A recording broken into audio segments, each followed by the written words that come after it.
I practice in the area of financial services. I do all forms of commercial debt. That includes acting for both lenders and borrowers in many different types of structures and transactions, including covenant-based loans, asset-based loans, collateral agency agreements, indentures and bonds. Basically, any way that you can structure borrowing money, I act in that area for both sides of the transaction. I came to be a financial services lawyer because I had a wonderful teacher.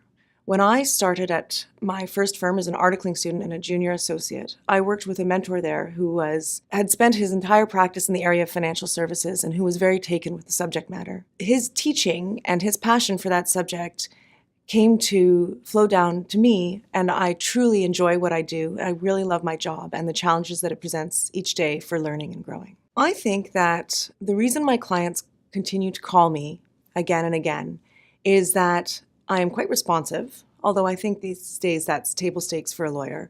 But I am very responsive, so when a client reaches out to me, I'm immediately responding by email, letting them know that I've received their message, responding with sort of a first volley of response and then digging deeper as I need to. When the client first calls and they have their concern, they would like to lend money or borrow money, and these are the details are sometimes incomplete, and you spend time building a picture of what is the puzzle that you will need to put together. So you work with your client, you work with counsel for the other side, and I enjoy all of those communications.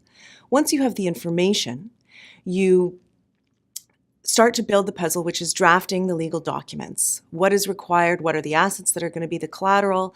You get to put all the pieces of the puzzle together. And once they are complete, you have closing.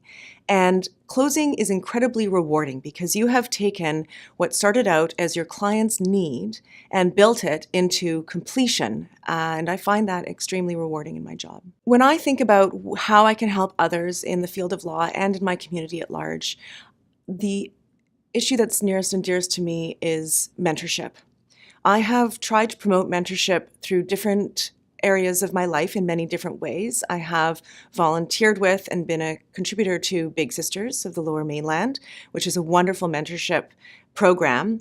And that's how I've given back in my community. But I've also done so in the practice of law. I have been both a mentee and a mentor in formal firm mentorship relationships and informal firm mentorship relationships. I am also a mentor with the Canadian Bar Association's WLF mentorship program.